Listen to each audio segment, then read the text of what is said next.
Effectivement, en fait, les pèlerins, en allant à la Mecque, ont besoin de conseils médicaux. C'est très, très important, la raison pour laquelle nous avons le plaisir d'accueillir Dr Siham Badi qui va nous parler, qui va nous donner des conseils à nos chers futurs pèlerins.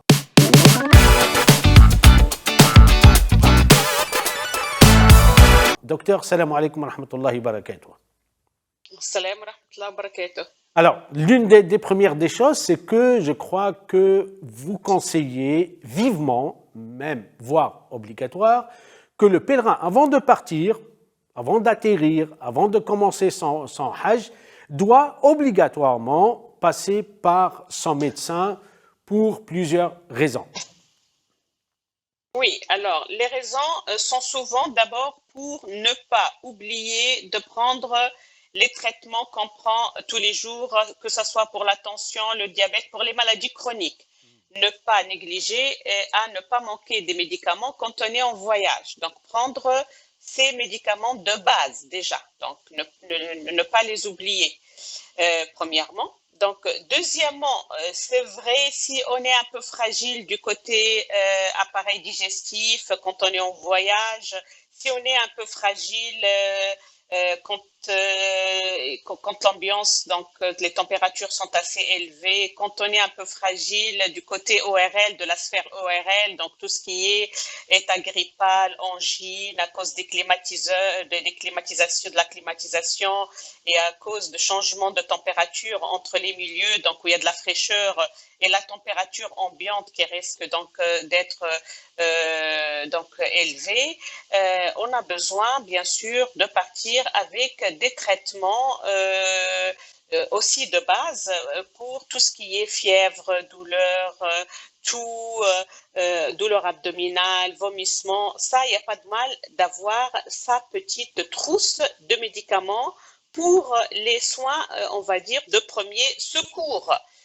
Bien sûr, si après on a des symptômes qui nécessitent d'avoir recours à une consultation avec un médecin, il faut absolument le faire et pas s'auto-médiquer tout en sachant pas ce qu'on a comme problème de santé. Docteur. Mais si, bien sûr, j'ai juste des petits symptômes, mal de ventre, fièvre, toux, petite angine, vomissement, on peut d'abord commencer par se soigner.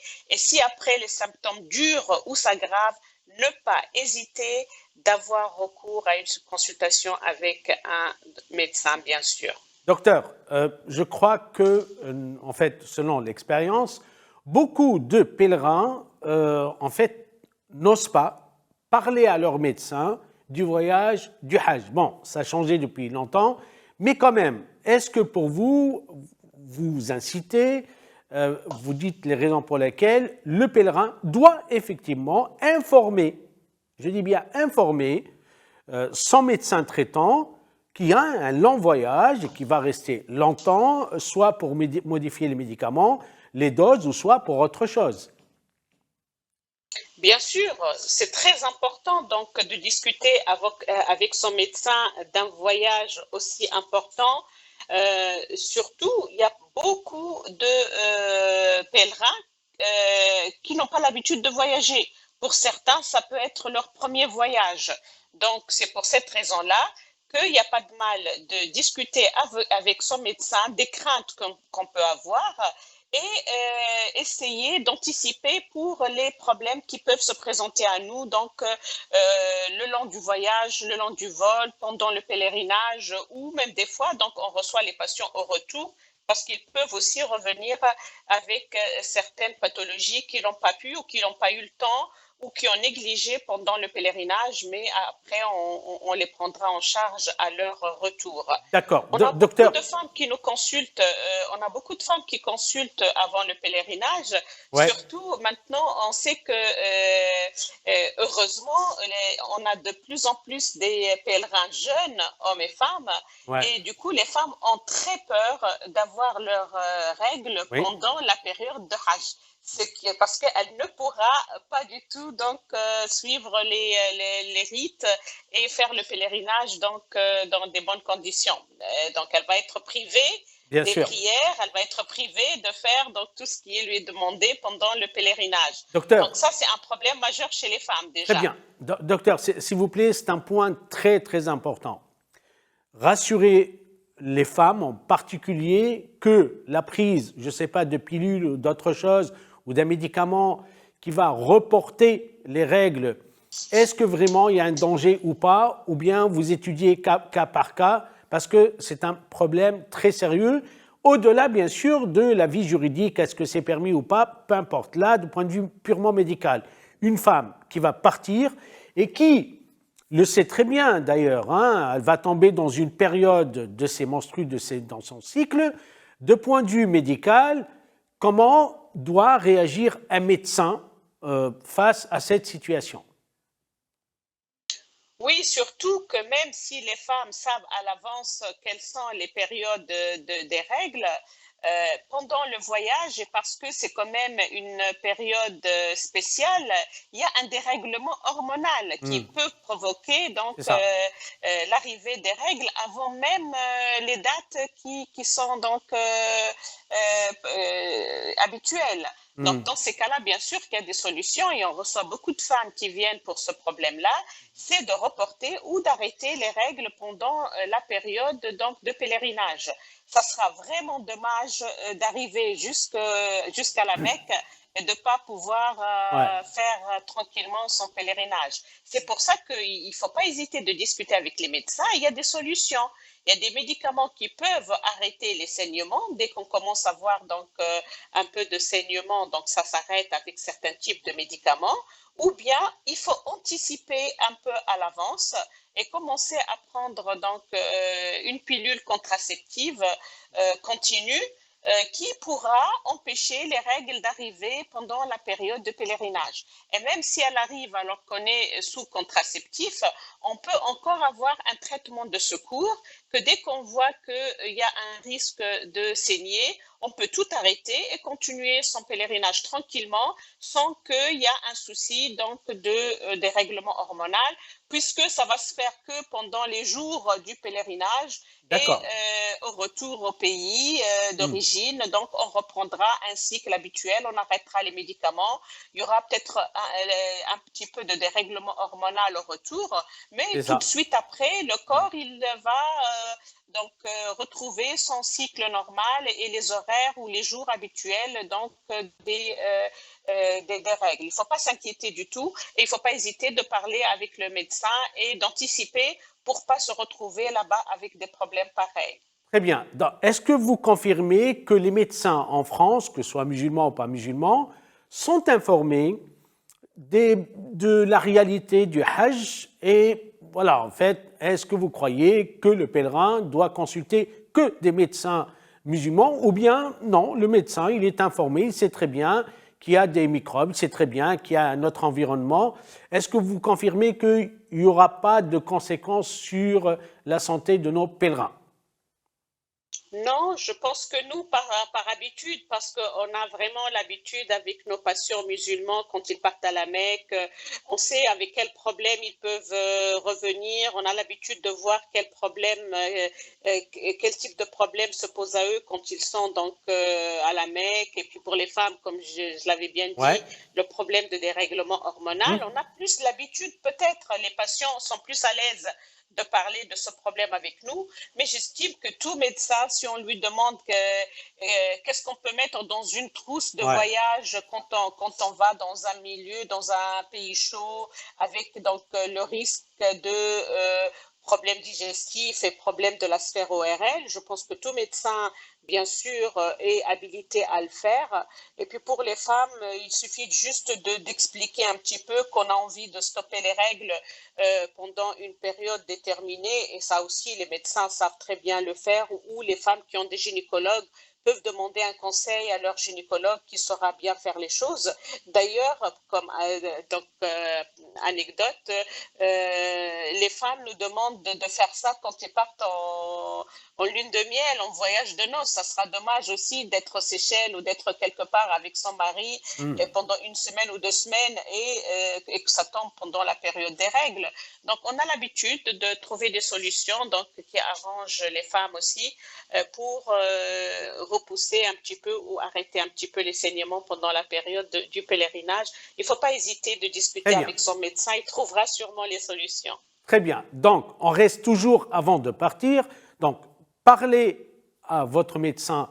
C'est quelque chose de très, très, très important. Ne négligez pas, n'ayez pas honte ni peur, parce que c'est quelque chose, c'est votre vie qui est en cause, malheureusement, parce qu'on le sait très bien.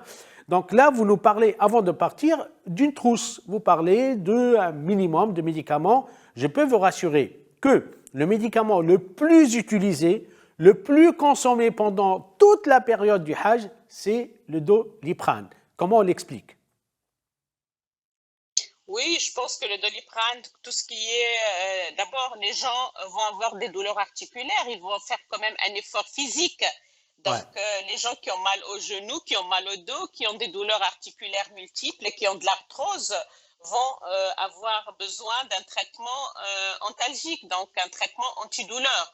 Et bien sûr, l'antalgique numéro 1 qui est utilisé, c'est le Doliprane, c'est le paracétamol, quel que soit le nom commercial, bien sûr.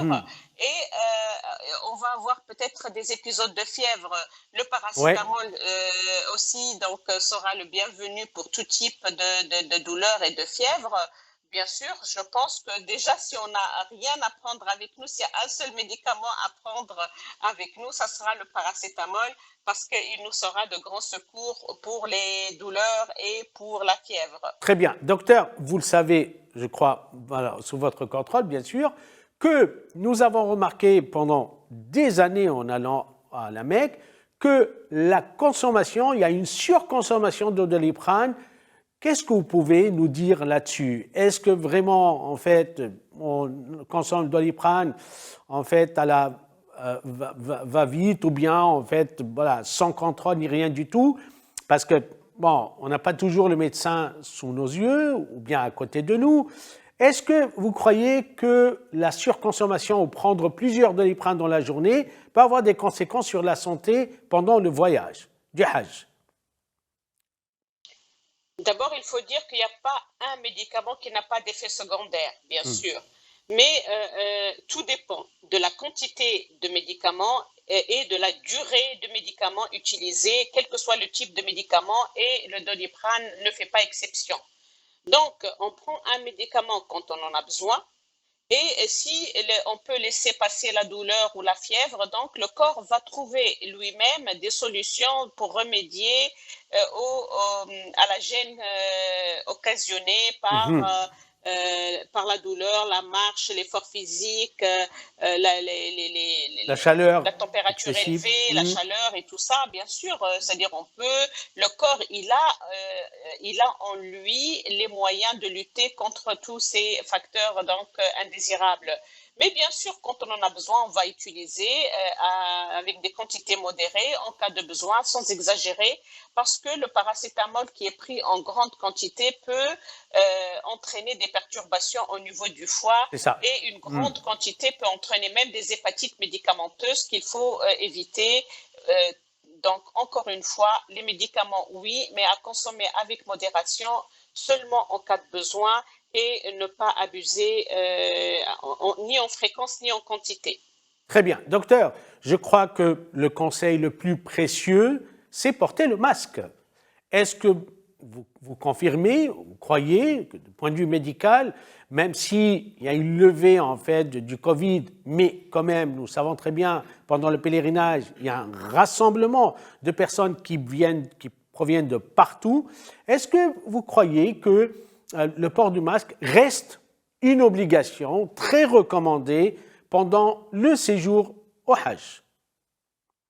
Écoutez, pendant la période de Covid, quand on était obligé donc, quand il y avait obligation de porter le masque, il y a beaucoup de maladies virales qui ont disparu de la circulation. On a eu beaucoup moins de gastroentérite, on a eu beaucoup moins de grippe, on a eu beaucoup moins donc de maladies virales.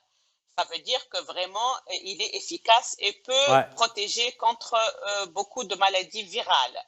Quand on est à la Mecque, il ne faut pas oublier qu'on est dans un milieu où il y a des gens venant de tous bords, de différents types de pays, avec différents types de conditions hygiéno-diététiques. Et bien sûr qu'on est amené à attraper plein de maladies virales. Le masque va nous protéger, même si on est dans un milieu ouvert, l'air circule tout le temps, mais on n'est pas à l'abri de quelqu'un qui éternue juste à côté ou qui tousse avec des quintes de toux juste à côté. On n'est pas à l'abri, donc avec les gens qui sont très rapprochés, les gens qui sont collés les uns aux autres. Donc, bien sûr, il y a un grand risque d'attraper des maladies contagieuses. Le masque peut être utile pour les gens qui ont peur pour leur santé, qui ont des maladies chroniques, pour les personnes âgées qui sont fragiles. Il peut, bien sûr, protéger contre les maladies virales et surtout en milieu fermé parce que ces mêmes gens-là, on va les côtoyer, on va se retrouver ensemble, peut-être au restaurant, à l'hôtel, dans des bus, dans l'avion. Donc, on est amené à rencontrer des gens avec plein de maladies. Et si on utilise le masque, on va diminuer, bien sûr, énormément le risque d'attraper des maladies virales et des maladies contagieuses, notamment les maladies qui sont, qui se passent d'une personne à l'autre via l'air ambiant, l'air libre, la respiration, les gouttelettes de salive et voilà surtout. Donc, ce sont ces maladies-là qu'il faut éviter. Pourquoi pas avoir aussi avec soi-même donc du gel hydroalcoolique pour pouvoir aussi se nettoyer les mains de temps en temps, parce que aussi on va peut-être pouvoir se serrer les mains aux gens autour de nous et là aussi ça peut donc à défaut d'avoir l'eau et le savon à la portée de nous, on pourra au moins utiliser le gel hydroalcoolique. Docteur Siam Badi, merci infiniment pour tous ces conseils précieux par rapport à nos futurs pèlerins. Donc, on a parlé de avant, et je crois que le mot d'ordre ou la clé, c'est informer notre médecin généraliste. Même si on est en bonne santé, c'est très important. N'oubliez pas d'apporter vos médicaments pour les personnes qui sont les patients à risque, comme on dit. Et en fin de compte, le masque, on insiste énormément parce que ça peut nous faire éviter beaucoup de désagréments pendant le Hajj. Barakallahu fik, merci beaucoup docteur et à la prochaine fois.